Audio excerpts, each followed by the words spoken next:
네, 이제 중개실무 마지막 단원이 민사집행법상의 경매 절차와 거기에 개업공인중개사가 개입하기 위해서 밟아야 할 매수신청 대리인 등록에 관한 대법원 규칙인데요. 민사집행법의 경매 절차에서 한 문제, 대법원 규칙에서 한 문제, 고정적으로 두 문제가 출제가 되는 부분인데, 일단 법적 근거는 공인중개사 법령에 있습니다. 우리가 공인중개사법 14조를 통해서 1항에서는 법인인 개업 공인중개사가 중개업 외에 할 수 있는 업무 범위를 공부했었죠. 그리고 14조 2항으로 가면 이런 말이 나와요. 공인중개사법 14조 2항이 개업 공인중개사는 민사집행법상의 경매나 국세징수법 등의 공매와 관련해서 경공매 권리 분석도 할 수가 있고 취득의 알선도 할 수가 있을 뿐만이 아니라 매수 신청이나 또는 입찰 신청을 대리하는 행위를 할 수가 있다. 이게 공인중개사법 14조 2항 규정이었거든요. 근데 이어지는 공인중개사법 14조 3항이 조건을 세웁니다. 2항이 권리분석, 취득의 알선, 매수 신청, 입찰 신청을 대리할 수 있다고 했지만 2항이 할 수 있다고 한 업무 중에서 민사집행법상의 경매 대리, 이건 할 수 있는데 하려면 개업공인중개사가 대법원 규칙이 정하는 요건을 갖추어서 법원에 등록을 하고 그 감독하에 하여야 한다라고 하는 조건이었었죠. 그러니까 일단은 민사집행법상의 경매 업무를 할 수 있다고 하니까 민사집행법상의 경매 절차에서 한 문제. 근데 경매 대리를 하려면 대법원 규칙상에 등록을 해야 된다고 하니까 그 대법원 규칙상의 등록의 절차 등에서 한 문제. 이렇게 고정적으로 두 문제가 출제가 되고 있는 것인데요. 민사집행법상의 경매라고 하는 것은 민사집행법에 의해서 행해지는 법원 부동산 경매를 의미하는 것입니다. 원래 경매라고 하는 말은요, 공개 경쟁 매각이라고 하는 뜻입니다. 다시 말해서 어떤 물건을 매도하고자 하는 자가 다수의 매수 청약자들에게 공개적으로 매각 의사를 표하고 그 중에 가장 높은 가격으로 매수 의사를 보이는 자에게 승낙을 표해서 거래하는 방법, 이걸 넓은 의미에서 경매라고 말을 하는 것이거든요. 그런 의미에서 경매라고 하는 것은 그 반대말이 뭐라고요? 수의계약입니다. 수의계약에 대응하는 개념으로 경매라고 하는 말을 쓰는데, 그런 경매 중에서는요, 가락동 농수산물시장, 노량진 수산시장 등에서 새벽마다 이루어지는 경매들이 있죠. 인사동에서 고미술품 경매하는 거 있죠. 그런 사경매도 있는데, 지금 중개실무에서 말하는 경매는 범위를 한정해서 민사집행법에 의해서 법원에서 행해지는 부동산 경매만 한정해서 지금 공부를 하는 겁니다. 그리고 법원 부동산 경매는 두 가지의 경매가 있는데, 임의 경매라고 하는 것이 있고요. 그 다음에 강제 경매라고 하는 것이 있습니다. 임의 경매라고 하는 것은 담보 물건이 경매 신청권을 가지고 있죠. 그 담보권 실현을 위한 경매 절차를 일컬어서 임의 경매라고 하는 것입니다. 뭐 저당권, 뭐 근저당권, 전세권은 용익물권이기는 하지만 경매 신청권이 있어서 특수한 용익물권이라고 하잖아요. 그러니까 전세권에 기한 경매도 임의 경매에 속하는 거예요. 이에 비해서 강제 경매라고 하는 것은 채권자가 확보한 집행권원이요. 채권자가 확보한 집행권원에 근거한 경매 절차를 강제경매라고 하는데, 이 집행권원이라고 하는 것은 예전에 민사소송법 시절에는 채무명의라고도 불렀었는데요.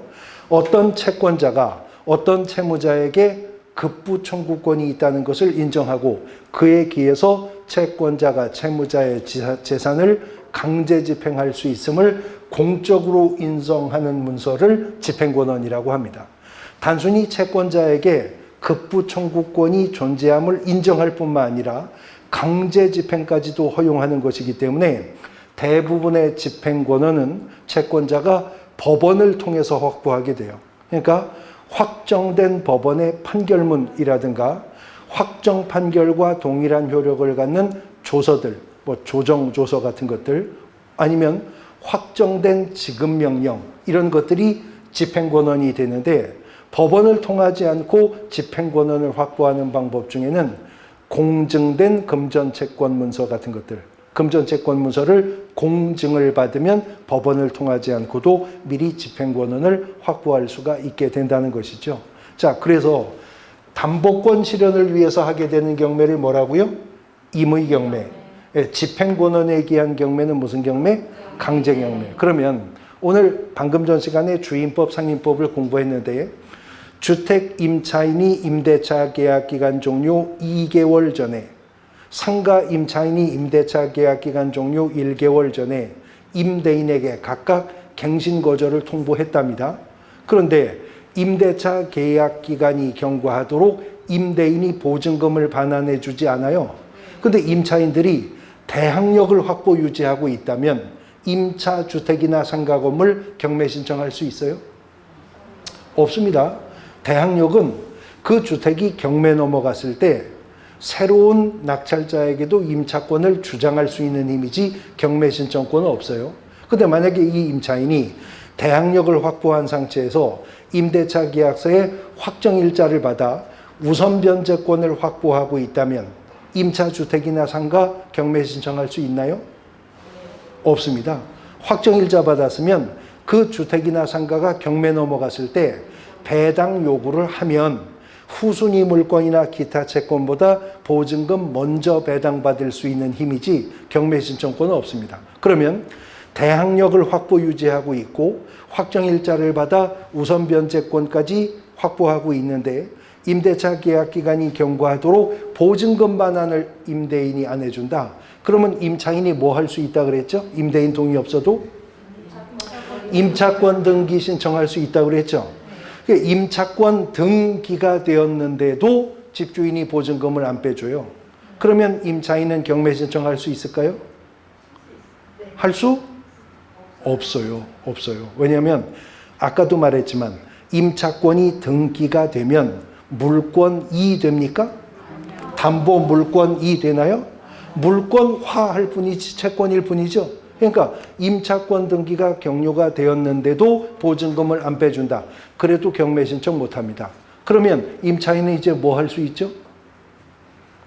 대항력 확보했고요.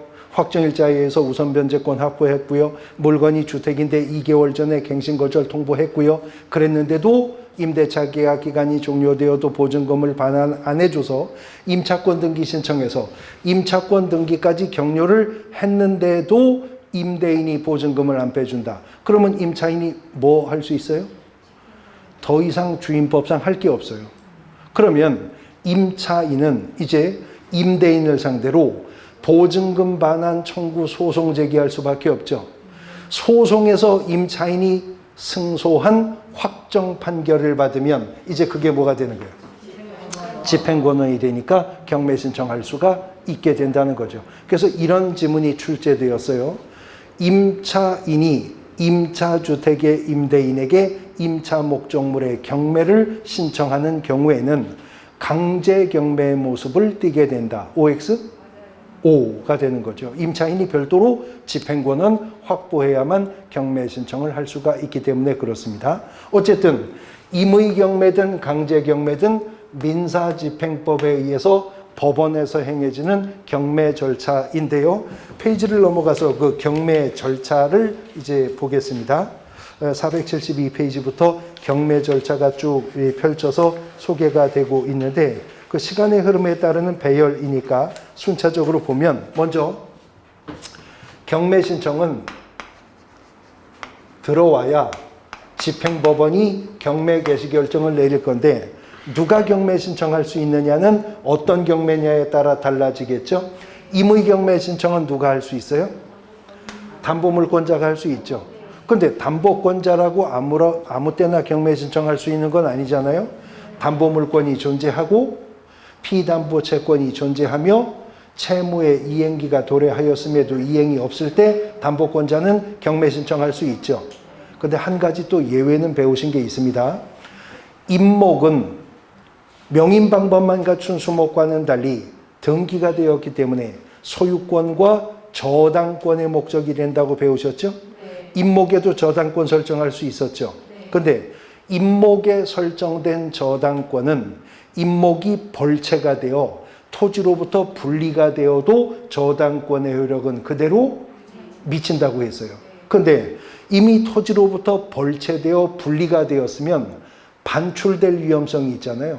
그러니까 임목 저당권자는 채권의 기한이 도래하지 않았어도 즉시 경매 신청할 수 있다라고 하는 임목법의 특칙은 있었습니다. 어쨌든 그러한 담보권자가 임의 경매 신청할 수 있고요. 강제 경매 신청은 누가 할 수 있어요? 강제 경매 신청은 누가 해요?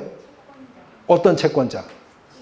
그렇죠. 집행권원을 확보한 채권자가 법원에 경매 신청할 수 있습니다. 그러면 법원은 경매 신청이 들어오면 이제 경매 개시 결정을 내리겠죠. 경매 개시 결정을 내리면요.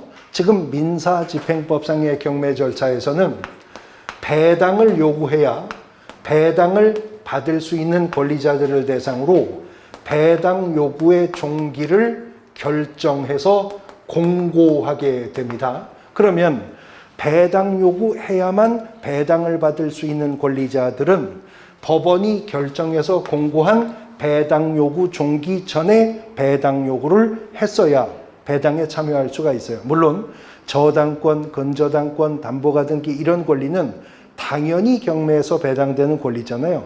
그러나 배당 요구해야 배당받을 수 있는 채권자들은 법원이 정해준 종기 전에 배당 요구를 했어야 됩니다. 우리가 방금 전 시간에 주택상가 임차인이요. 대항력을 확보한 상태에서 계약서의 확정일자를 받으면 뭐가 생긴다 그랬죠? 우선 변제권이 생긴다고 했죠. 근데 우선 변제권을 확보한 임차인도요. 우선 변제권을 행사해야 우선 변제를 받을 수가 있는 거예요. 그럼 우선 변제권을 행사한다는 게 뭐냐? 그 임차주택이나 상가 건물이 경매 넘어가면 법원이 결정해서 공고한 배당 요구 종기 전에 배당을 요구하는 것을 의미합니다. 배당을 요구하는 것을 의미해요. 근데 소액 임차인들은 확정일자를 안 받아도 대항력만 가지고 있어도 주택이나 상가 건물가액의 2분의 1 범위 내에서 최우선 변제권을 갖는다고 했죠. 그러면 그런 소액 임차인들도 배당 요구해야 최우선 변제해 줄까요? 그렇습니다. 소액 임차인도 배당 요구 종기 전에 배당 요구를 했어야 비로소 배당에 참여할 수가 있어요. 근데 배당 요구를 안 해도 배당을 받을 수 있는 임차인들이 있어요. 누구냐면 경매 개시 결정 등기 전에 임차권 등기가 된 임차인이에요. 임차권이 등기가 되었으면 그거는 등기상 증명서로 누구든 알 수 있죠. 그래서 임차권 등기가 되어 있는 임차인, 또 집행권원을 확보해서 임차주택이나 상가에 경매 신청한 임차인, 그것도 드러났죠. 그런 임차인은 배당 요구하지 않아도 배당을 받을 수가 있지만 나머지는요, 소액 임차인이라 하더라도 배당 요구를 해야만 배당에 참여할 수 있어요. 그럼 여기서 이런 의문이 드실 거예요. 그럼 당연히 배당 요구를 하지 임차인이 배당 요구를 안 하겠느냐? 안 할 수도 있기 때문에 그렇습니다. 자, 예를 들어서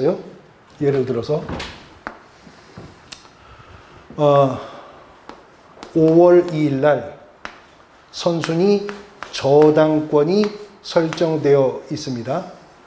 5월 2일 날 선순위 저당권이 설정되어 있는데 이미 5월 1일 날 주택의 인도와 주민등록 전입신고를 마쳤고요. 5월 1일 날 확정일자까지 받은 임차인이 있었대요. 근데 이 임차주택이 이 저당권에 기해서 임의 경매가 실행이 되었답니다. 그러면 이때 저당권의 효력이 언제 발생하죠? 5월 2일 주간의 저당권이 발생하죠. 근데 임차인의 대항력이 언제 발생해요? 5월 2일 0시에 이미 발생하죠. 임차인의 우선 변제권은 언제 발생해요?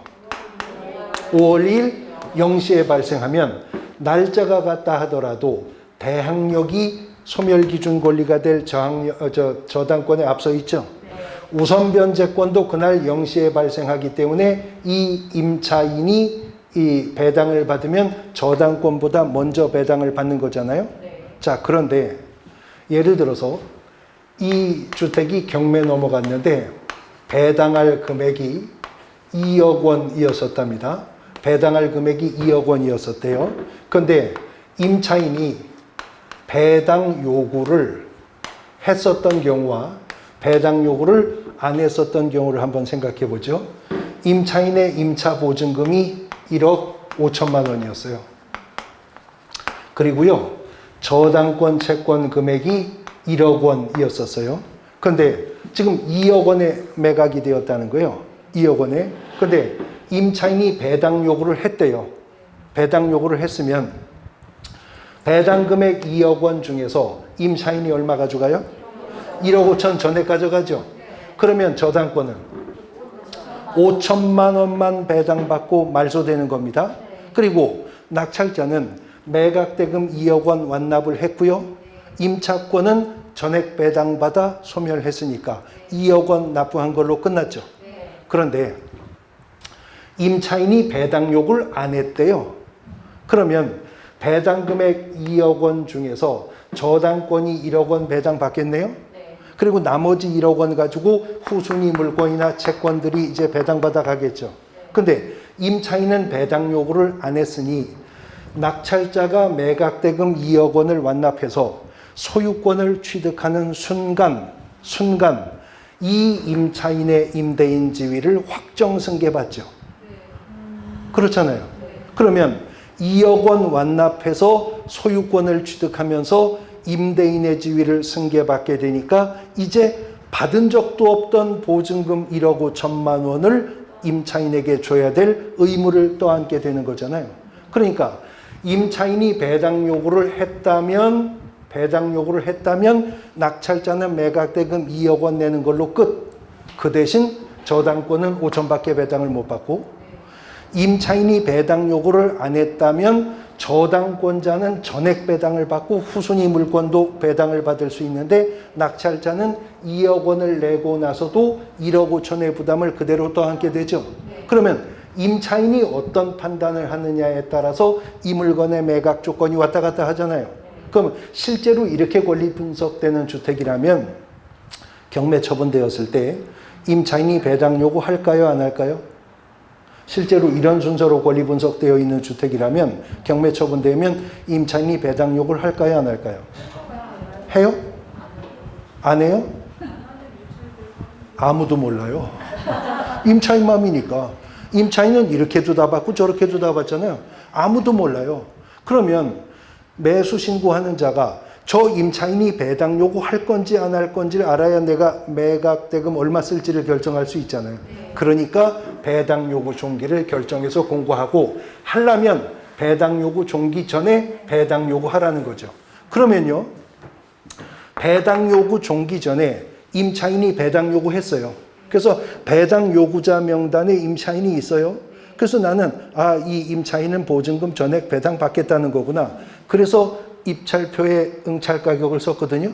근데 나중에 지나서 임차인이 생각이 바뀌었습니다. 나 배당 안 받고 그냥 임차권 주장하랍니다. 이런 매각 조건이 또 바뀌죠.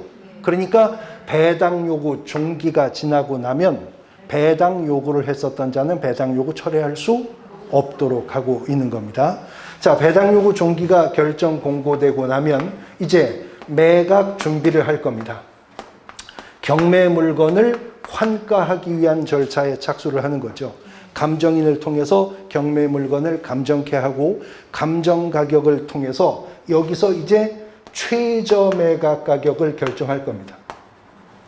최저 매각 가격을 결정을 할 거예요. 그리고 나서 매각과 매각 결정기일을요.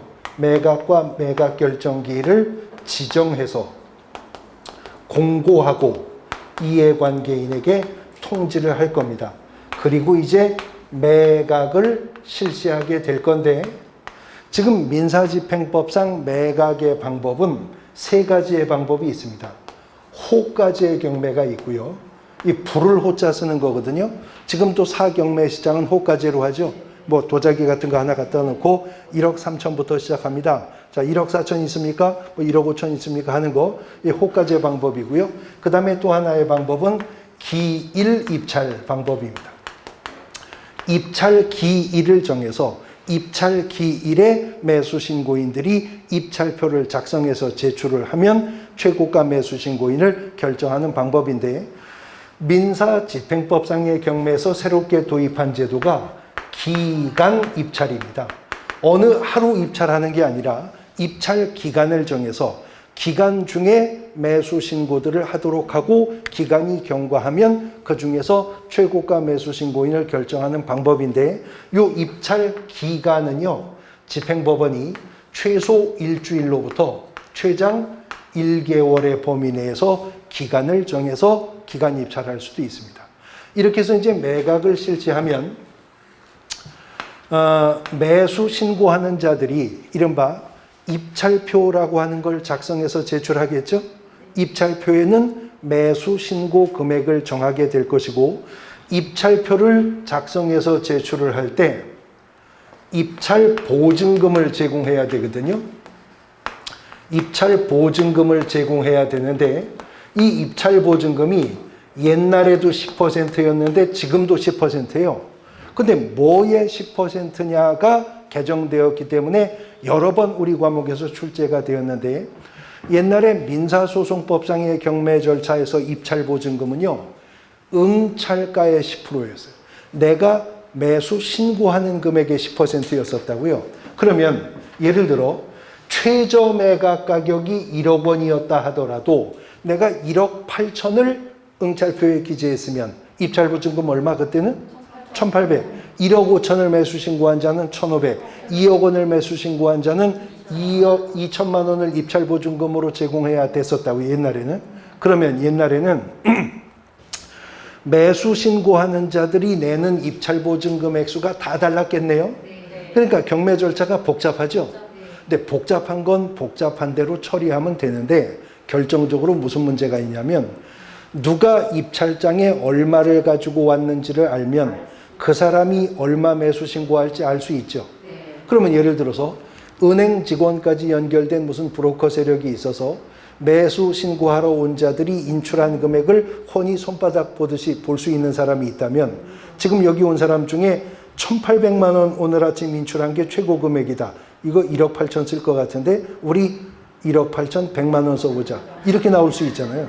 예, 보안에 문제가 생길 수 있죠. 그래서 법을 개정해서 이제 입찰 보증금 10%는 최저 매각 가격의 10%입니다.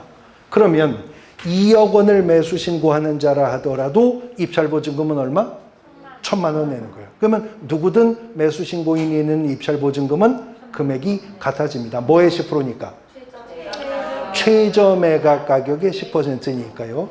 자, 어쨌든 매각을 실시하면 여기서 이제 최고가 매수 신고인을 결정할 겁니다. 최고가 매수 신고인을 결정할 건데, 문제는 입찰을 했는데 최저 매각 가격 이상으로 매수 신고한 자가 없을 수도 있죠. 1억 이상을 쓴 사람이 없을 수 있잖아요. 그래서 민사집행법상의 경매 절차에서는 신속한 경매 개시를 위해서 1기일 2회 입찰이라는 제도를 도입했어요. 한 번 매각을 실시했는데 최저 매각 가격 이상으로 매수 신고한 자가 없어도 바로 유찰 선언하지 않고 그날 오후에 한 번 더 입찰해 볼 수도 있는 1기일 2회 입찰제도 도입을 했어요. 그런데 그렇게도 1억 이상 매수 신고한 자가 없으면 최고가 매수 신고인이 나오지 않았으니 여기서 경매 절차는 다시 원점으로 돌아가야 되겠죠? 이것을 새매각이라고 합니다. 그런데 유찰이 되어서 새매각 절차가 진행되게 된다면 종전의 최저 매각 가격 이상으로 매수 신고하는 자가 없으니 깎아야 되겠죠, 금액을. 이른바 저감률 적용한다고 하는데, 집행법원에 따라서 통상은 20%, 집행법원에 따라 30% 저감되는 경우도 있습니다. 자, 근데 이번에는 최저 매각 가격 이상으로 매수 신고한 자가 있다면 그 중에 가장 높은 금액을 매수 신고한 자가 나왔을 때 그 자가 최고가 매수 신고인이 될 수 있죠. 근데 원칙은요, 표현 그대로 가장 높은 금액을 매수 신고한 자가 최고가 매수 신고인이 되는 거거든요. 그런데 민사집행법상의 경매 절차에서는 이른바 우선 매수 청구권이라고 하는 것을 행사할 수 있는 경우가 두 가지가 있습니다. 두 가지가. 첫 번째는요, 공유로 되어 있는 부동산. 그러니까 수인이 지분의 형태로 하나의 부동산을 소유할 수 있잖아요. 공유로 되어 있는 부동산에 지분이 경매가 되면 나머지 지분권자에게 우선 매수 청구권이 생깁니다. 예를 들어서 최저 매각 가격이 1억 원이었잖아요. 근데 2억 원을 매수 신고한 자가 가장 높은 금액을 매수 신고한 금액인데 이게 공유 부동산의 지분이었어요. 그러면 나머지 다른 지분권자가 2억 원이면 내가 그 돈으로 매수해서 내가 이 부동산 단독 보유하겠다. 우선 매수 청구할 수 있다고요. 그러면 지분권자가 최고가 매수 신고인으로 올라갑니다. 그러면 최고가 매수 신고인은 뭐가 돼버려요? 차순위 매수 신고인으로 지위가 떨어지게 된다는 거죠. 그런 우선 매수 청구권을 행사할 수 있는 경우가 하나가 더 있는데, 임대주택법상의 임대주택 있죠. 그냥 일반 주택은 아니고요. 임대주택법상의 임대주택이 경매가 되면 그 주택에 거주하는 무주택 임차인 있잖아요. 그 임차인에게 우선 매수 청구권이 있습니다. 여태 내가 세입자로 살던 정든 집인데 그 금액이면 내가 낙찰받아 그냥 소유권 가지고 점유계정에서 살겠습니다. 그러면 그 사람이 우선 매수 청구권을 행사했을 때 최고가 매수 신고인은 뭐가 된다? 차순위 매수 신고인으로 지위가 떨어집니다. 그런 우선 매수 청구권을 행사할 수 있는 경우가 아니라면 최고가 매수 신고인은 가장 높은 금액을 매수 신고한 자가 되겠죠. 근데 이번에는요, 최저 매각 가격이 1억 원이었었는데 A가 2억 원을 매수 신고했어요. 근데 2억 원을 초과하는 금액을 매수 신고한 자는 없대요. 근데 B도 2억 원을 매수 신고했답니다. 그러니까 공동 1등이 나온 거네요. 그럼 어떡하죠? 2억 원을 넘는 금액을 응찰가 기재한 사람은 없고 A가 2억 원, B도 2억 원을 기재했어요. 그럼 어떡할까요? 추가 입찰을 합니다. 이거 기출문제에서 나온 적이 있었는데요. 여기까지는.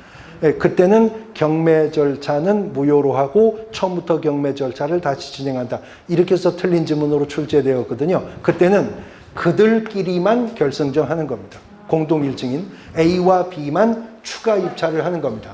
그런데 추가 입찰을 했는데 A가 2억 1천만 원을 썼고요.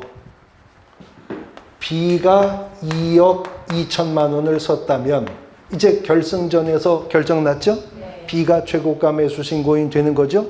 그런데 추가 입찰을 했는데 공교롭게 또 뚜껑 열어보니까 둘 다 또 2천씩 얹었어요. A도 2억 2천, B도 2억 2천. 그럼 어떡하죠? 추가 입찰을 했는데도 결과가 똑같아요. 그럼 어떻게 해요? 그때는 추첨에 의해서 최고가 매수 신고인을 결정하는 겁니다. 추첨이 뭐예요? 제비 뽑기 한다는 거죠. 추첨에 의해서 최고가 매수 신고인을 결정하는데 민사집행법은 여기까지만 규정되어 있지 추첨을 하는데 그럼 제비를 뽑잖아요. 누가 먼저 뽑는지는 법에 규정이 없어요. 그래서 보통 법원에서는 어떻게 하냐면 가위바위보를 합니다. 이거 설명 잘 들으세요. 가위바위보를 해서 이긴 사람이 먼저 뽑는다고요? 괜히 또 잘못 설명 듣고 어디 가서 신 교수가 그러는데 가위바위보에서 이긴 사람이 낙찰자다. 그거 아닙니다. 추첨 순서가 그렇다는 거지. 추첨 순서가 그렇지 가위바위보에서 이겼다고 낙찰자 아니에요.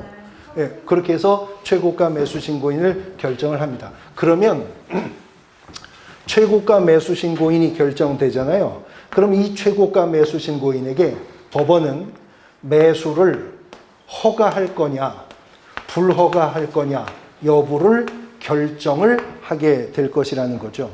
아니, 높은 금액으로 매수하겠다는데 왜 이런 절차를 또 거치는 것이냐 하는 것인데, 지난주에 공부했는데 토지거래 허가구역 안에 600제곱미터의 농지다. 그러면 500제곱미터 초과하니까 토지거래 허가 대상 토지죠. 근데 민사집행법상의 경매로 취득합니다. 토지거래 허가 받아야 됩니까? 안 받아도 돼요. 예. 공매는 3회 이상 유찰되어야 토지거래 허가가 면제되지만 민사집행법상의 경매는 첫 경매라 하더라도 토지거래 허가 필요 없다 그랬죠. 근데 또 토지거래 허가구역 안에 토지거래 허가 대상 농지인데 토지거래 허가를 받았다면 농지 취득 자격 증명은 없어도 된다고 배우셨죠? 그래서 토지거래 허가 신청할 때 토지이용계획에 농업경영계획서 첨부한다고 배우셨잖아요. 근데 토지거래 허가구역 내 토지는요, 경매로 취득할 땐 토지거래 허가가 없어도 돼요. 근데 그게 농지면 경매로 취득할 때도 농취증은 있어야 되는 거예요. 농취증은. 그런데 이런 문제가 출제가 되었어요. 농지가 경매 물건이면 매수 신고인은 농지 취득 자격 증명을 입찰표에 첨부하여 제출해야 된다. X, 틀린 지문이었어요. 왜냐하면 농지가 경매 물건이라고 해서 모든 매수 신고인들한테 시군위원장한테 농취증 발급받아 오라고 할 필요가 없어요. 왜냐하면 그들 중에서 결국 그 농지를 취득할 사람은 누구니까? 어느 한 명이니까. 그러니까 매수 신고할 때는 농취증 안 내도 돼요. 근데 매수 신고인 중에서 최고가 매수 신고인이 됐잖아요. 그럼 집행법원에 농취증을 내야 법원이 매수 허가를 해줍니다. 그러면 최고가 매수 신고인이 돼 놓고도 시군면자에게 농취증을 발급받지 못해서 집행법원에 제출을 못하면 법원은 어떻게 해요? 매수 불허가 결정을 내린다고요. 그러면 매수 불허가 결정이 떨어지면 경매 절차는 다시 세매각 절차로 돌아가는데, 아까 최저 매각 가격 이상으로 매수 신고한 자가 없어 유찰되어 세매각 절차가 진행될 때는 최저 매각 가격이 저감된다고 했죠. 그러나 여기서 매수 불허가 결정이 떨어져서 세매각 절차로 돌아갈 때 있죠. 이때는 최저 매각 가격 변동 없습니다. 그냥 경매 절차만 새롭게 진행을 하게 되는 것입니다. 그런데 법원 경매 절차에 참여해서 최고가 매수 신고인이 되는 게 어려워요? 쉬워요? 엄청 쉬워요. 뭐가 어려워요? 높은 금액을 쓰면 되는 건데, 황당하게 높은 금액 쓰면 최고가 매수 신고인 되는 건데요. 그러니까 얼마나 낮은 금액으로 최고가 매수 신고인이 됐느냐를 고민하니까 어렵지, 그냥 최고가 매수 신고인이 되는 게 목적이라면 어려울 거 없죠. 황당하게 높은 금액 써버리면 될 거 아니에요. 그러면 농지가 경매 물건인데 낙찰받을 목적이 아니라 경매 절차를 지연시킬 목적으로 들어온 자가 어마어마하게 높은 금액을 써버려요. 최고가 매수 신고인 되겠죠. 그리고 시군면자에게 농취증 발급 신청도 안 합니다. 원래 안 내려고 들어왔거든요. 그러면 매수 불허가 결정 나오겠죠. 세매각 절차 진행되면 또 들어가서 말도 안 되는 금액을 써놓고 최고가 매수 신고인 되고 농취증 안 내서 매수 불허가 결정 떨어져 돌아가면 또 쫓아 들어가서 또 그러고 혼자 빙글빙글 돌리면 안 되잖아요. 그래서 농지가 경매 물건일 때는요, 특별 매각 조건이 나와요. 최고가 매수 신고인이 되고도 농취증을 제출하지 못해서 매수 불허가 결정이 떨어지면 그 사람 아까 입찰 보증금 얼마 냈죠? 10% 냈으니까 1,000만 원 냈죠. 안 돌려줍니다. 1,000만 원 그냥 배당재단으로 흡수가 되어 버리는 겁니다. 그러니까 농지가 경매 물건이면 내가 얼마를 써야 최고가 매수 신고인이 될 수 있을까? 권리 분석도 중요하지만 내가 농취증 발급받을 수 있는 자격 요건 되는지도 알아보고 들어가야지, 안 그랬다가는 입찰 보증금만 날려버리는 문제도 생길 수가 있다 하는 겁니다. 자, 이제 매수 허가 결정이 떨어졌다. 그러면 매수 허가 결정을 받은 자는요, 매수 허가 결정을 받은 자에 대해서는 이 경매 절차에서 이해관계에 있는 자들이 왜 이 사람 매수 불허가 했어야 되는데 법원은 허가합니까? 불응해서 매수 허가 결정에 항고할 수 있어요. 그런데 단순히 경매 절차를 지연시킬 목적으로 무분별한 항고들이 남발되었기 때문에 지금 민사집행법은 누구든 매수 허가 결정에 대해서 항고하려면 항고보증금을 제공해야 됩니다. 근데 항고보증금도 10%거든요. 근데 아까 입찰보증금도 10%였죠. 근데 입찰보증금은 뭐의 10%? 최저 매각 가격의 10%였었는데 항고보증금은 매각 대금의 10%예요. 그러면 2억 원의 매수 허가 결정을 받은 자가 있는데 항고할 거면 항고보증금 얼마? 2천만 원 제공해야 항고할 수 있고요. 항고했는데 이 항고가 각하되거나 기각될 수 있죠. 그럼 항고보증금 안 돌려줍니다. 그러니까 자신 없으면 항고하지 말라는 거죠. 예, 각하되거나 기각되면 항고보증금은 돌려받을 수 없어요. 그러면 항고가 없었거나 있었으나 항고가 각하 또는 기각이 되었다. 그러면 매수 허가 결정을 받은 자에게 집행법원은 대금 납부 기한을 정해줍니다. 그러면 집행법원이 정해준 대금 납부 기한 내에 잔대금을 완납을 하면 지금은 민사집행법이라고 하는 법률 규정에 의한 물권 변동이죠. 그래서 등기 없어도 효력 발생하는 거예요. 매각대금을 완납하면 완납하는 순간 확정적 권리를 취득하게 됩니다. 그리고 나서 그 후에 소유권 이전 등기와 말소 대상 권리들의 처리가 이루어지지만 대금을 완납하는 그 순간 이미 권리는 확정적으로 취득하는 건데 옛날에 민사소송법상의 경매 절차에서는요. 이게 대금 납부 기일이었었어요. 근데 이걸 지금 기한으로 개정한 거거든요. 기일과 기한은 의미가 다르잖아요. 그러니까 옛날에 민사소송법상 경매에서는 대금 납부 기일을 정해줬었다고요. 그러면 최저 매각 가격 1억 원인데요. 2억 원을 매수 신고하여 최고가 매수 신고인이 되었다. 그러면 이미 입찰보증금 1,000만 원은 냈죠. 잔대금 얼마 남았어요? 1억 9천. 1억 9천. 근데 나는 치밀한 자금 확보 계획을 세웠기 때문에 잔대금 1억 9천 마련해서 지금 손에 쥐고 있었거든요. 근데 대금 납부 기일 5월 15일. 그러면 15일까지 돈을 주고 기다려야 했었다고요. 필요 없이 경매 절차가 지연되잖아요. 그래서 기일을 기한으로 바꿨어요. 그러면 대금 납부 기한이 5월 15일이면 13일 날 낼 수도 있다는 거죠. 그럼 기한이 15일인데 13일 날 냈어요. 소유권은 13일 취득, 15일 취득? 13일이에요. 기한 내에 언제든 대금을 완납하는 순간 확정적 권리 취득을 하는 겁니다. 그럼 보세요. 최저 매각 가격이 1억 원이었었는데 2억 원을 매수 신고하여 최고가 매수 신고인이 되었다면 법원이 정해준 대금 납부 기한까지 얼마 내면 되죠? 1억 9천 내면 되죠. 아까 2억 썼는데 1,000만 원을 보증금 냈으니까 1억 9천 내면 대금 완납되는 거죠. 근데요. 1억 9천만 원을 안 내도 되는 경우가 또 있어요. 어떤 경우냐면 지금 매수 허가 결정을 받은 자가요. 매수 허가 결정을 받은 자가 이 경매 절차에서 확정적으로 배당받을 금액이 1억 원이 또 됩니다. 확정적으로 자기가 배당받을 돈이 1억 원은 돼요. 그러면 입찰보증금 1,000만 원, 잔대금 1억 9천, 2억을 내고 내가 낸 2억 원에서 다시 또 1억 원을 배당을 받아오느니 그건 뭐 하면 될까요? 그냥 빠르고 미리 구제하는. 네, 그러니까 그건 어떻게 하면 되겠어요?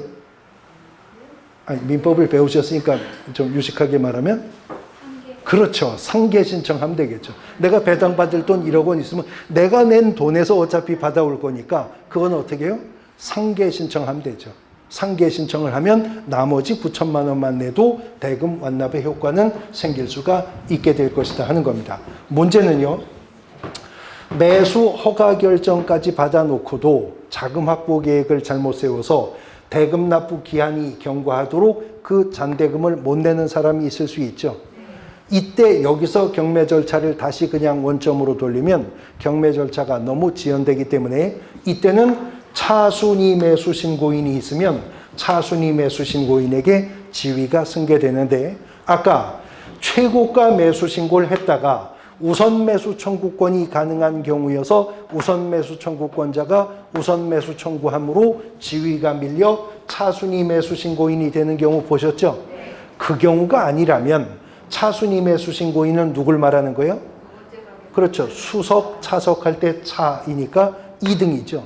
근데 입법자가 보니까 그 2등도 2등 나름이어야지 최고가 매수신고인보다 너무 낮은 금액이면 이건 경매 새로 하는 게 낫잖아요. 예를 들어서 최저 매각 가격이 1억 원이었는데 2억 원을 매수 신고한 자가 매수 허가 결정을 받고도 대금을 납부하지 못하는데 그 다음 높은 금액이 1억 3천 매수 신고자다.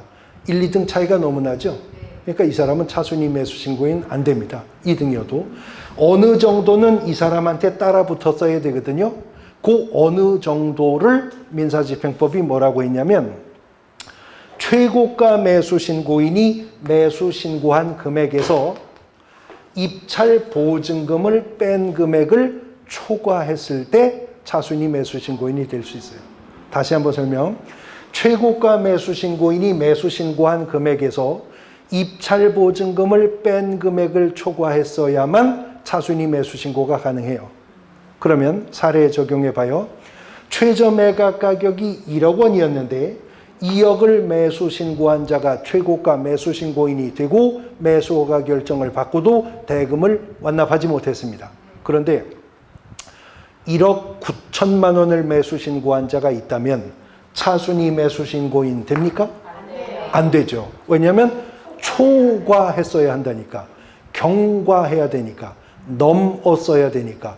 1억 9천을 초과했어야만 차순위 매수 신고인이 될 수가 있는 거예요. 그러면 등수로는 2등이 있지만 차순위 매수 신고인은 없을 수 있단 말이네요. 아니면 차순위 매수 신고인이 있었으나 그마저도 대금을 완납하지 못할 수도 있다는 거죠. 그러면 여기서 경매 절차는 이제 원점으로 돌아갈 것인데 이것을 재매각이라고 합니다. 자, 지금 보시면 세매각과 재매각은 경매 절차 진행 과정에서 유턴 지점이 다른 거죠. 그런데요, 최저 매각 가격 이상으로 매수 신고한 자가 없었을 때는 뭐요? 뭔 매각?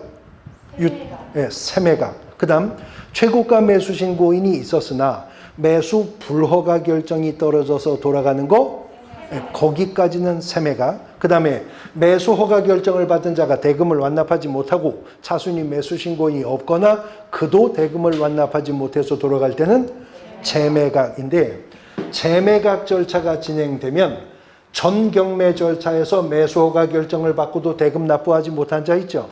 이 사람은 당연히 재매각 절차에는 참여할 수가 없을 뿐만 아니라 그 사람 아까 입찰 보증금 1,000만 원 낸 거 있죠? 그것도 돌려받을 수가 없게 될 것이다 하는 겁니다. 자, 그런데 문제는 개업공인중개사가 이런 경매 절차에 개입해서 권리 분석과 취득의 알선을 할 수가 있다고 했잖아요. 그런데 경매 권리 분석이라고 하는 것은 낙찰자가 매각 대금을 완납해서 소유권을 취득했을 때 납부한 매각 대금 외에 별도로 떠안아야 될 권리가 있느냐, 있으면 어떤 것이고 그 가액이 얼마가 되느냐, 이게 이제 경매 권리 분석에 관한 문제가 되는 것이거든요. 그런데 민사집행법상의 경매 절차에서는 소재주의가 원칙이에요. 다시 말해 매각을 통해 부동산상의 물적 부담은 모두 다 말소가 되는 것이 원칙이거든요. 그런데 낙찰자가 매각 대금을 완납했음에도 그렇게 해서 소유권을 취득할 때 말소가 되지 않고 인수해야 될 권리, 따로 떠안아야 될 권리가 있다는 거죠. 그런데 그 중에는 항상 인수가 되는 권리가 있습니다. 언제나 낙찰자가 따로 떠안아야 될 권리가 있는데요. 법정지상권은 언제나 인수가 됩니다. 낙찰자가 매각대금 완납한 거하고는 별개의 부담으로 떠안는 거예요. 근데 임야가 경매 물건일 때는 우리가 분묘기지권 공부한 적 있잖아요. 분묘기지권도 낙찰자가 토지 소유권 매각대금 완납해 취득할 때 그대로 떠안아야 될 권리가 되는 겁니다. 그 다음에 유치권이라고 하는 담보물권이 있죠. 근데 유치권은 담보물권임에도 등기 능력도 없고 우선 변제권이 없는 권리예요. 배당으로 흡수될 수가 없기 때문에 유치권도 항상 인수가 되어 언제나 낙찰자의 부담이 됩니다. 물론 이것이 경매 개시 결정 등기 전에 유치권을 행사했어야죠. 그 이후라면 유치권으로 인정할 수 없으니까 이건 항상 인수가 되어 낙찰자의 부담이 됩니다. 근데 보세요. 어느 하나 등기상 증명서, 토지대장, 지적도 이런 걸로 확인되는 권리가 아니잖아요. 그러니까 이거 어떻게 확인해요? 현장 확인을 통해서 확인해야 될 권리가 될 것입니다. 그런데 이제 그 외의 권리들은요. 빠른 놈은 살고 늦은 놈은 죽고 그래요. 빠른 놈은 낙찰자가 끌어안아야 되고 늦은 놈은 말소되어 배당으로 흡수돼요. 근데 빠르다 느리다라고 하는 것은 기준이 있어야 되는 거잖아요. 그래서 경매 절차에서 소멸 기준, 다른 말로 말소 기준이 되는 권리가 있다는 것인데 압류나 가압류 등기가 소멸기준 권리가 될 수가 있고요. 또 저당권이나 근저당권도 소멸기준이 될 수가 있고요. 그 다음에 가등기 담보 등에 관한 법률의 13조가 담보가등기는 경매 절차에서 저당권으로 판단합니다. 담보가등기가 소멸기준 권리가 될 수 있고요. 그 다음에 이런 것보다도 경매 등기가 먼저 되어 있다면 경매 등기일도 소멸기준 권리가 될 수 있는데 그러면 어떤 부동산이 복잡하게 압류, 가압류, 저당권, 근저당권, 담보가 등기가 다 설정되어 있다면 그 중에 뭐가 소멸기준이냐? 그 중에 최선순위로 설정된 권리가 소멸기준입니다. 가압류가 맨 앞에 설정되어 있으면 가압류가 소멸기준, 가압류 앞에 근저당이 있으면 근저당이 소멸기준, 근저당 앞에 담보가 등기가 있으면 담보가 등기가 소멸기준. 이것들 중에서 맨 앞에 서 있는 권리가 소멸기준입니다. 그래서요, 그 소멸기준이 될 수 있는 권리보다 먼저 설정된 용익물권들이 있죠. 지상권, 지역권, 전세권, 인수입니다. 낙찰자가 별도로 떠안아야 돼요. 그 다음 소멸기준 권리보다도 먼저 설정된 보전가 등기 있을 수 있죠. 가처분 등기 있을 수 있죠. 인수입니다. 낙찰자가 부담으로 떠안아야 돼요. 또 소멸기준 권리보다 먼저 대항력을 확보, 유지하고 있는 임차인이 있을 수 있죠. 인수입니다. 낙찰자가 떠안아야 됩니다. 그런데 소멸기준 권리보다 앞서 전세권이 설정되었다면 이 전세권은 인수되겠죠. 그런데 그 전세권이 배당 요구를 했다면 배당 요구를 했다는 것은 내가 배당받았을 때 우선 변제권으로 전세금 전액을 받을 수 있다는 확신이 있으니까 배당 요구했을 거 아니에요? 그래서 비록 소멸기준 권리보다 앞서 있는 전세권이어도 배당 요구를 하면 소멸하게 되는 겁니다. 그런데 소멸기준 권리를 포함해서 소멸기준 권리보다 늦게 설정된 지상권, 지역권, 전세권, 저당권, 압류, 가압류, 근저당권, 담보가 등기, 보전가 등기, 가처분 등기, 대항력 확보한 임차권 싹 말소가 되어서 배당으로 흡수가 되어 버려요. 그러니까 생사를 가르는 권리가 얘네들이에요. 그러면 소멸기준 권리는 살아요, 죽어요? 소멸기준보다 앞에 있으면 인수된다고 그랬어요? 소멸기준 뒤에 있으면 말소가 되어 배당으로 흡수돼요? 생사를 얘들이 갈라요? 그러면 소멸기준 권리는 살아요, 죽어요? 죽어요.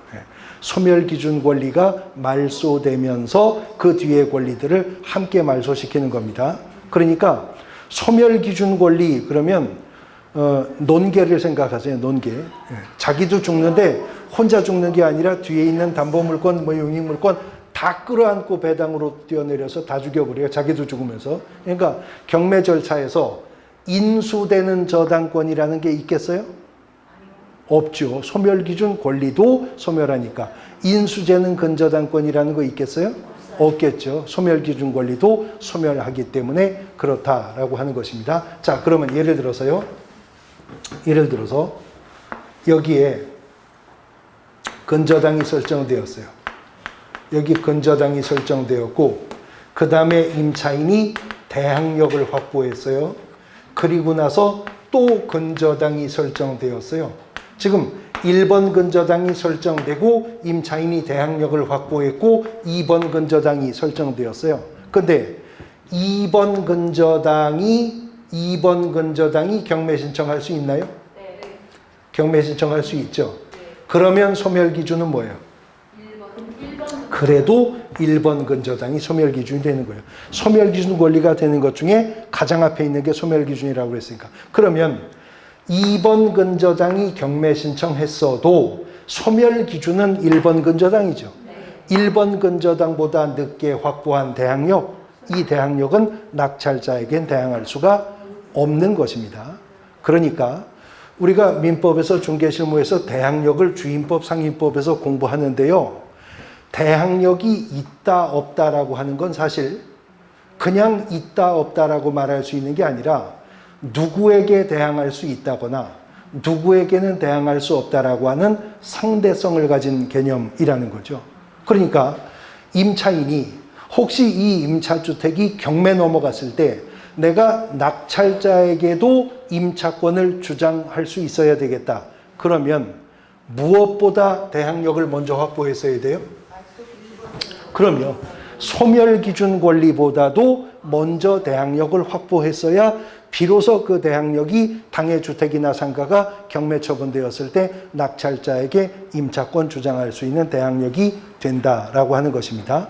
그러면요, 임차인이 임차주택을 선택할 때 뭐 인테리어나 뭐 평수나 건물의 노후 상태나 이런 것도 잘 봐야 되겠지만 권리 분석의 측면에서는 할 수만 있으면요, 소멸 기준 권리가 없는 주택에 들어가는 게 좋죠. 그러니까 압류, 가압류, 저당권, 근저당권, 담보가등기 이런 거 설정되지 않은 주택에 들어가면 주택의 인도와 전입신고 맞추면 사실 확정일자 안 받아도 됩니다. 이제는 대항력만 확보 유지하고 있으면 집이 경매 넘어가면 낙찰자에게도 임차권 주장해서 계속 살다가 임대차 계약 기간 종료되었을 때 낙찰자에게 보증금 반환받아서 나오면 되니까 소멸 기준 권리보다 먼저 대항력을 확보할 수 있다면 낙찰자에게도 임차권을 주장할 수 있는 대항력이 되는 것입니다. 근데 사실 현장 실무상 임차인 입장에서 소멸 기준 권리가 없는 주택에 내가 입주하겠다. 압류, 가압류, 저당권, 근저당권도 설정되지 않은 주택에 입주하겠다. 해가 지도록 돌아다녀도 그런 집 찾기가 별로 없어요. 집주인들이 그래도 은행에 근저당 설정해서 얼마건 요즘 금리도 낮은데 필요한 돈은 뺏으잖아요. 소멸 기준 권리가 없는 집을 찾겠다? 그거 사실 찾기가 어렵죠. 그러면 이제 차선책은 뭐냐면 어차피 그러면 경매 넘어갔을 때 낙찰자에게 대항할 수 없잖아요. 그럼 이제 뭘 봐야 되냐면 선순위 담보물권의 채권 금액이 있잖아요. 그 금액에다가 내가 집주인에게 맡겨야 할 임차 보증금이 있죠. 그걸 더해 봤을 때 더한 금액이 지금 주택의 시세의 한 70%를 안 넘어간다. 그럼 걱정 안 해도 됩니다.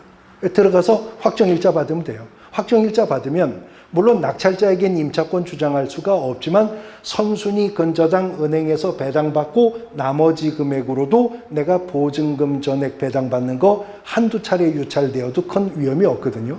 그런데 선순위 담보권의 채권 금액에다가 내가 집주인한테 맡겨야 될 보증금을 더해 보니까 그 금액이 지금 주택 시세의 90%가 넘어간다?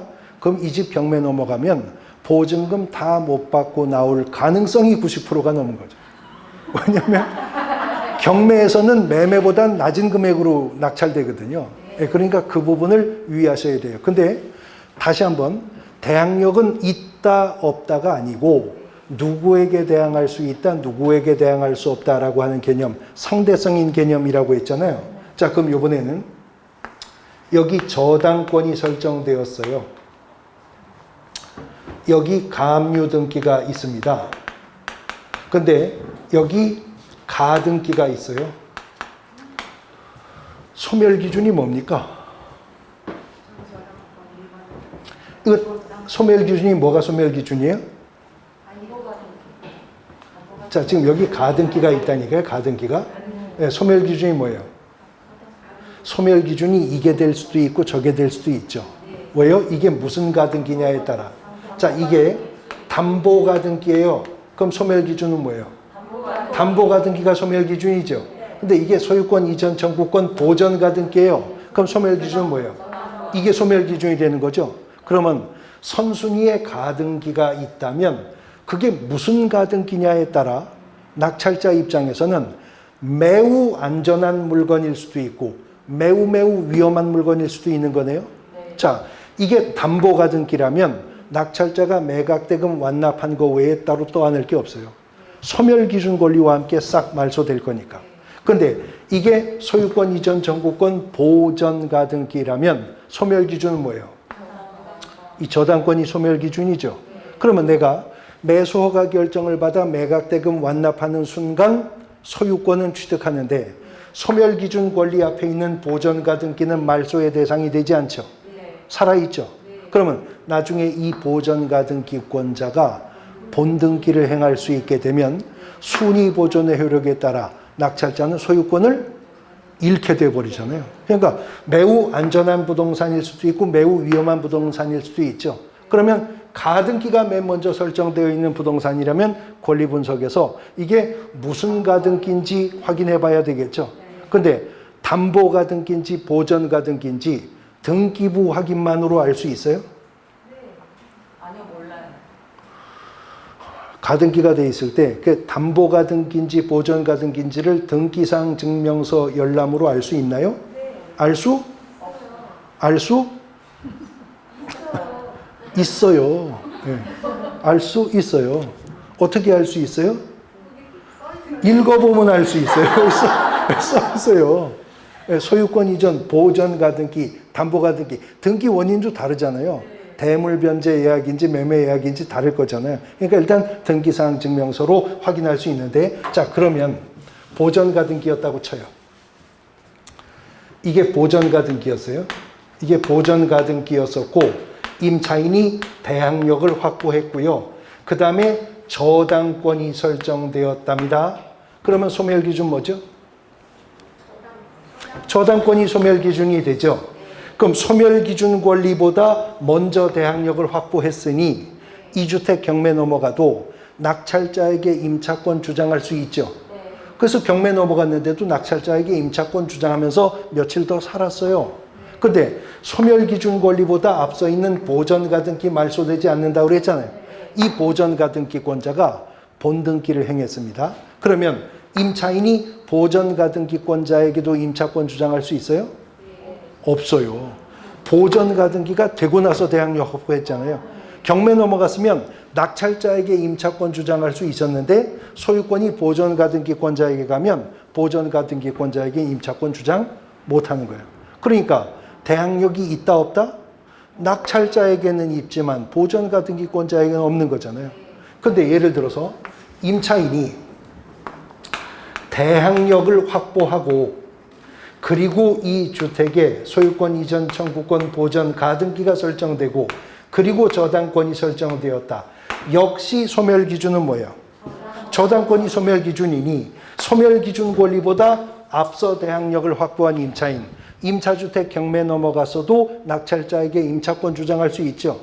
그리고 계속 거주하고 있었는데 소멸 기준 권리보다 앞선 보전 가등기권자가 본등기를 행하면서 낙찰자도 소유권을 잃게 되었어요. 이때 임차인이 보전 가등기권자에게 임차권 주장할 수 있는 거죠. 이거는 보전 가등기보다도 대항력이 앞섰으니까. 그러니까 여기서 우리가 이해할 수 있는 거는 사실 주택의 인도와 전입신고, 상가 건물의 인도와 사업자 등록을 신청하면 이 길 0시부터 대항력이 발생한다고 하나 그 대항력이 있다 없다라고 하는 건 상대적인 거라는 거죠. 권리와의 관계 속에서 대항력은 있을 수도 있고 없을 수도 있는 것입니다. 상대적인 개념입니다. 자, 이런 민사집행법상에 경공매 권리 분석이나 취득의 알선을 하려면 법인이나 공인중개사인 개업공인중개사 이기만 하면 그냥 해도 돼요. 그런데 민사집행법상의 경매 대리를 하려면 대법원 규칙이 정하는 요건을 갖추어 법원에 등록을 하고 감독을 받아야만 할 수가 있다는 거잖아요. 근데 대법원 규칙상 등록의 요건이 세 가지가 있습니다. 근데 아까 제가 주택임대차보호법을 하얀색 분필로 쭉 프레임을 잡아놓고 상가건물 임대차보호법을 거기에 덧대어서 공통점과 차이점을 설명드렸잖아요. 왜냐하면 상가건물 임대차보호법은 주택임대차보호법 보고 베껴 만든 법이기 때문에 그래요. 그런데 이 공인중개사의 매수신청 대리인 등록에 관한 대법원 규칙을 보면요. 아이고, 이거 공인중개사법 보고 베꼈구나. 이거 알 수 있어요. 공인중개사법과 흐름이, 구도와 프레임이 같는데 이제 부분에서 차이가 있어서 항상 대법원 규칙은 공인중개사법과 비교하면서 어떤 공통점과 차이점이 있는지를 살펴보셔야 되는 겁니다. 공인중개사법과 달리 대법원 규칙상 등록의 요건이 세 가지인데요. 첫 번째는 공인중개사인 개업공인중개사이거나 법인인 개업공인중개사이어야 대법원 규칙상 등록을 할 수가 있다는 겁니다. 자, 여기서 우리가 두 가지를 알 수가 있어요. 첫 번째는 개업공인중개사라 하더라도 부칙상의 개업공인중개사는 대법원 규칙상 등록을 할 수가 없다는 거죠. 그 다음 거꾸로 공인중개사라 하더라도 소속 공인중개사는 고용인이지 개업공인중개사가 아니죠. 대법원 규칙상 등록을 못합니다. 대법원 규칙상 등록은 둘 중에 하나만 할 수 있어요. 누구요?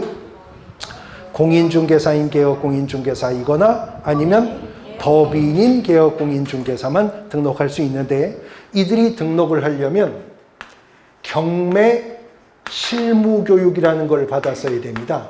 비교하면 공인중개사법상 등록의 기준에서도 경매 실무교육이, 중개업 실무교육이 있었죠. 그런데 등록 신청일 전 1년 이내에 받았어야 된다는 점은 같아요. 근데 이제 차이점이 중개업 실무교육은 누가 실시한다? 시도지사가 실시하는데 업무를 위탁할 수 있었죠. 어디에? 공기업 준정부기관에 위탁할 수 있었고 공인중개사 협회에 위탁할 수 있었고 부동산 관련학과 개설된 대학에 위탁할 수 있었죠. 근데 이거는요. 민사집행법상의 경매 실무교육이거든요. 그러니까 그 주관을 법원 행정처장이 합니다. 근데 법원 행정처장님께서 직접 경매 교육을 하는 게 아니고 경매 실무교육기관을 지정하거든요. 근데 법원 행정처장으로부터 경매 실무교육을 지정받을 수 있는 기관이 둘 있는데 하나가 공인중개사 협회고요. 또 하나가 부동산 관련학과 개설된 대학이에요. 자, 그럼 비교가 되었어요. 중기업 실무교육은 시도지사에게 위탁받을 수 있는데 경매 실무교육은 법원행정처장에게 지정받지 못하는 기관이 나왔네요. 누구? 공기업 준정부기관은 공인중개사법상 중기업 실무교육은 위탁받을 수 있지만 대법원 규칙상 법원행정처장으로부터 경매 실무교육 지정받지 못한다는 점 드러납니다. 그 다음에 이제 차이점은 법인인 개업공인중개사가 되려면 중기업 실무교육은 누가 받아야 한다고 배우셨죠? 전원이 받아야 한다고 그랬죠. 근데 법인인 개업공인중개사가 경매 등록을 받기 위한 실무교육은요. 대표자가 받는 겁니다. 그 법인의 대표자가 실무교육의 대상이 된다는 겁니다. 그 다음 세 번째 등록의 요건은 손해배상 책임을 보장하는 업무 보증을 설정했어야 한다는 겁니다. 그런데 질문, 우리 공인중개사법상 등록의 기준에도 업무 보증 설정 의무가 있었나요? 없었습니다. 없었어요. 다시 말해서 공인중개사법상 중개사무소 개설 등록을 하려면 업무 보증 설정해야 했었어요? 아니에요. 등록을 통지받아 개업공인중개사가 되고 나서 언제까지? 업무를 개시하기 전까지 업무 보증 설정하면 되는 거였었죠. 그런데 대법원 규칙상의 업무 보증은 등록의 요건이에요. 등록 신청하기 전에 이미 업무 보증 설정했어야 하는데 방법과 금액은 같습니다. 보증, 보험에 가입하거나 공제에 가입하거나 공탁하는 방법 선택할 수 있고 공인중개사인 개업 공인중개사라면 1억 원 이상, 법인인 개업 공인중개사라면 2억 원 이상 설정하되 분사무소 추가수마다 1억 원 이상씩 추가 설정. 금액도 같지만 결정적인 차이점은 공인중개사법상 업무보증은 업무 개시의 요건이지 등록의 기준이 아니지만 여기는 등록 요건으로서 업무보증 설정해야 됩니다. 이제 이 등록의 요건을 모두 갖추었으면 대법원 규칙상 경매대리 등록을 신청하겠죠. 경매대리 신청은요, 중개사무소가 속한 지역을 관할하는 지방 법원의 장에게 경매 신청, 대법원 규칙상 등록 신청합니다. 공인중개사법상 중개사무소 개설 등록 신청은 누구한테 있었어요? 사무소가 속한 지역을 관할하는 시장, 군수, 구청장에게 등록 신청했죠. 근데 경매대리 등록 신청은 중개사무소가 속한 지역을 관할한 어디? 지방법원장에게 경매 등록 신청합니다. 그러면 지방법원장은요 14일 이내에 개업공인중개사의 종별에 따라 서면으로 등록을 통지해 준답니다. 며칠 안에? 14일 이내. 근데 공인중개사법상 등록관청인 시장군수구청장은 등록 신청을 받았을 때 등록 통지를 언제까지 한다 그랬었죠? 7일 이내. 그랬어요. 따블이네요. 시장군수구청장은 7일 이내에 등록을 통지하는데 지방법원장은 얼마? 14일 이내에 등록을 통지한답니다. 근데 우리 공인중개사법에 14일 이내 하는 거 있었죠. 공인중개사법에도 14일 이내 하는 게 있었는데 기억나시는 분?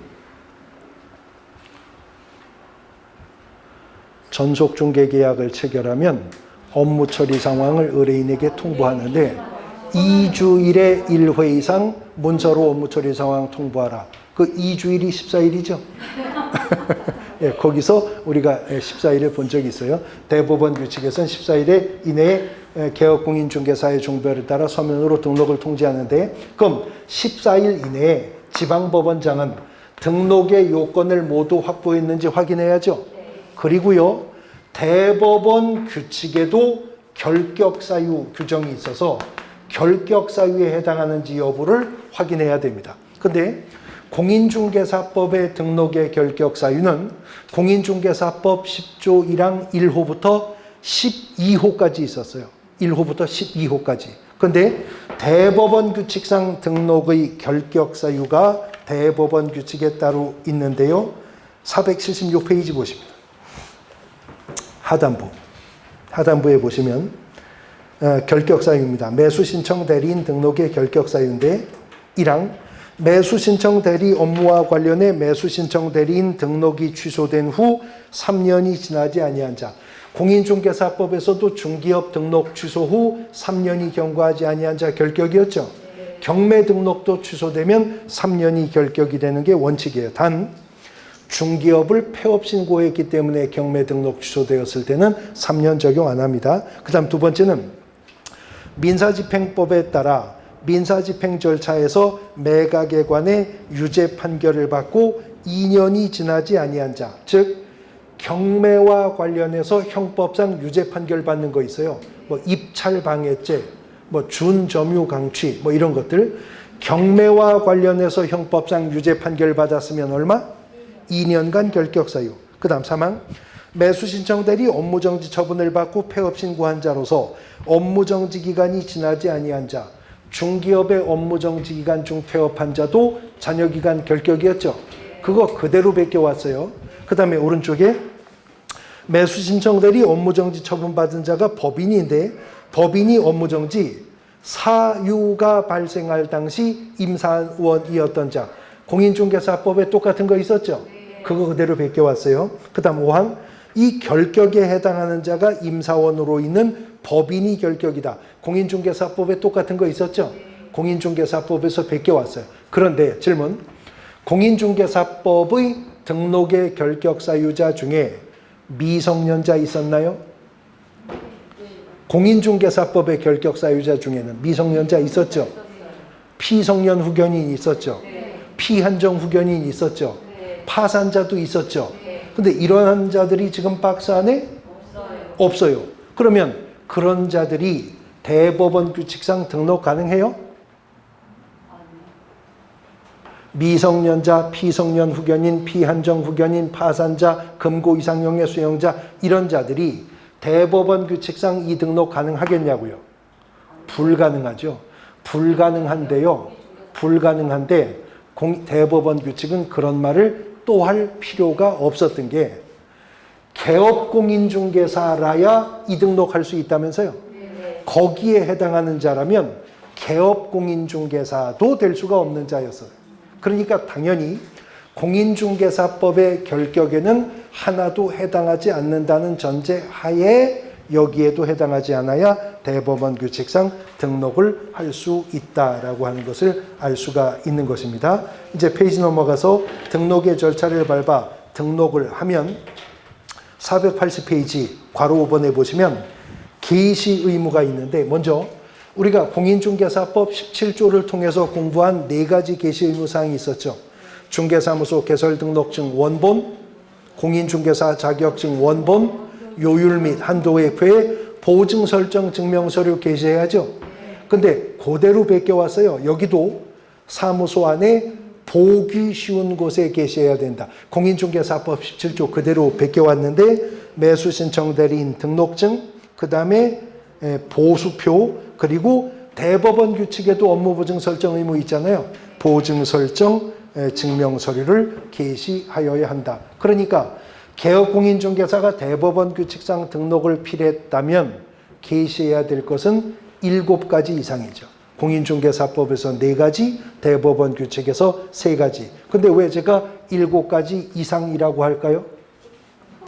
그렇죠. 그 4가지, 이 3가지의 소속 공인중개사 있으면 걔들의 자격증 원본도 추가 게시해야 되기 때문에 그렇습니다. 그 다음 밑에 매수신청 대리 대상물의 범위를 박스에서 보니까 토지, 건물, 그 밖의 토지의 정착물, 임목, 공장, 재단, 광업, 재단이래요. 어서 많이 본 레파토리죠?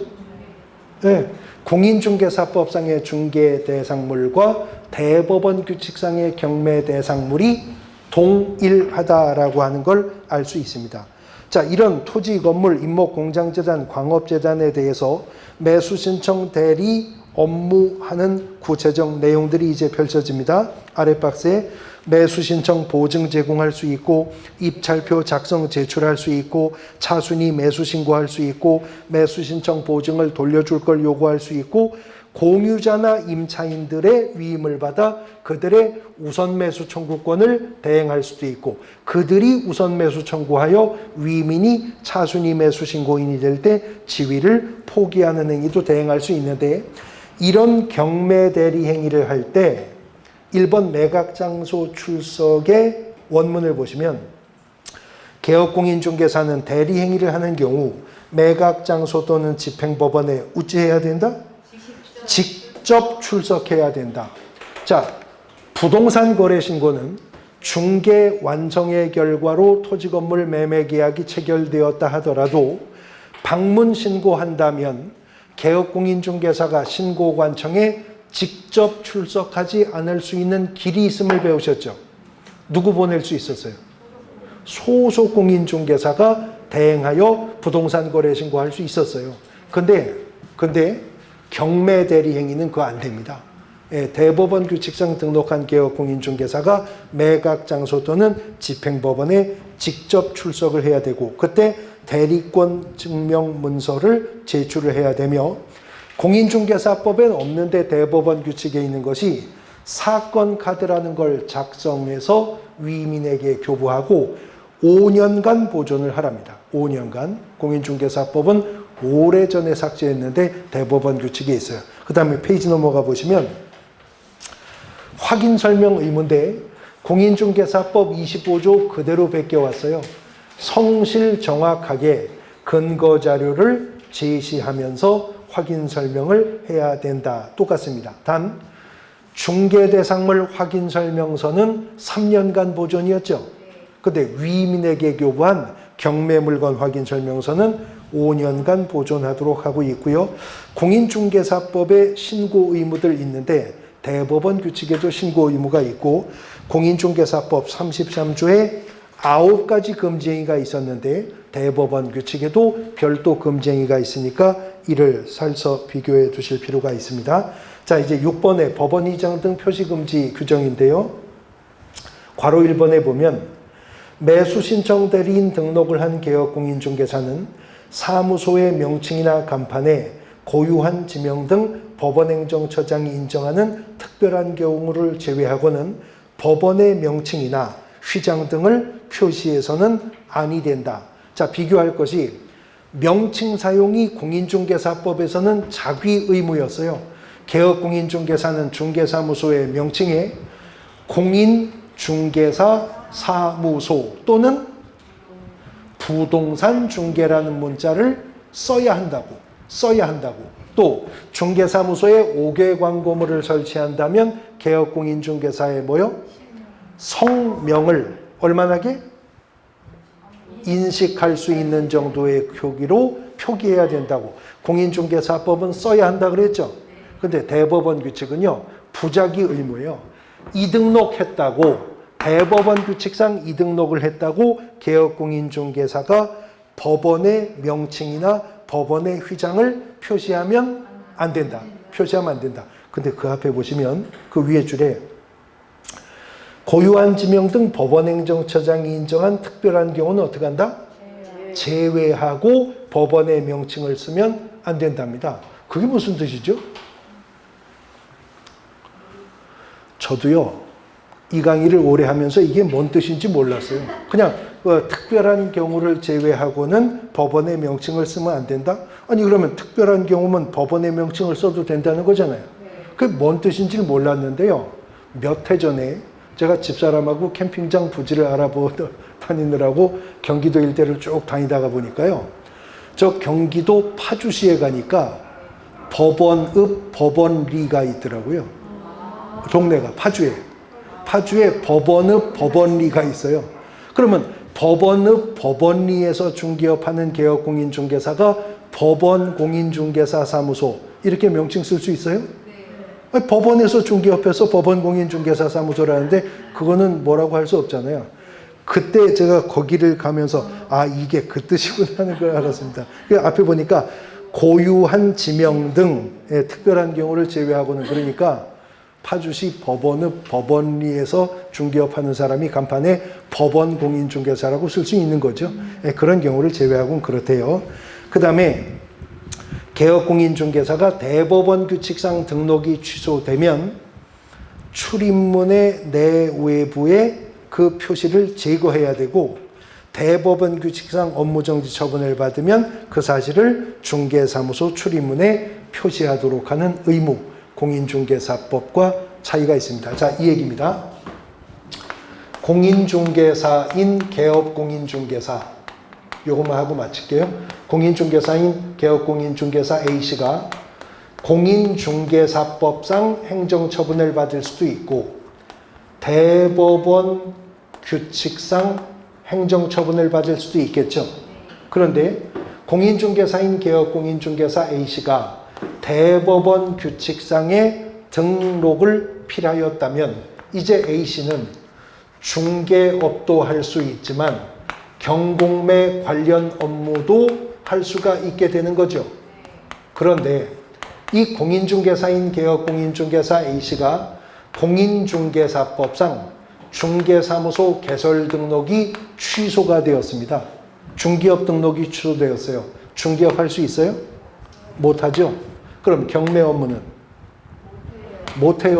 중개업 등록 취소가 되는 순간 이젠 개업공인중개사가 아니잖아요. 경매 등록도 취소되는 거거든요.